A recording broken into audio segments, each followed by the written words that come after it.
Whether it's to offset the cost of a car or wanting an additional income stream, some turning to renting their vehicles out. Today's It's Your Money shares one user's experience hosting on a popular app and her words of caution. I've always been a side hustle person. So it was a no-brainer for Nisi Kano to rent her Mini Cooper out while she was staying home, newly married. Me and my husband had two cars, and my Mini Cooper was so cool. I was obsessed with my Mini Cooper. It was such a vibe. Like, it lit up.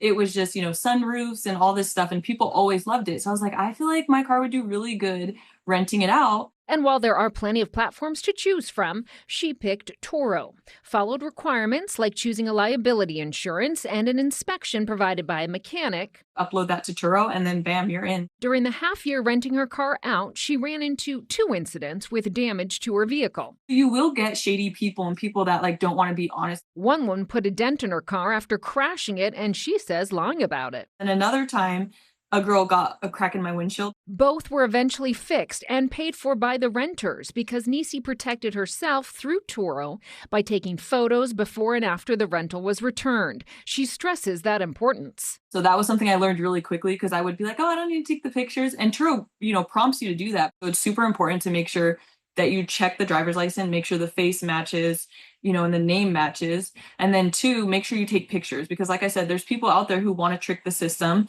who are not good drivers or responsible. Her experience as a whole, positive. It was so good to pay all of my bills. The only negative, she says, the amount Turo makes off the deal. She was told the company takes just 12%, but one girl was sending me screenshots. They were charging her, let's say $1,000, and I was making $300. They take a lot of money. Not gonna lie, Turo does take a good chunk out of it, and so that's a little bit stressful.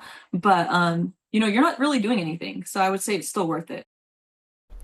A Turo spokesperson says your earnings depend on your protection plan. That insurance helps manage a damage claim.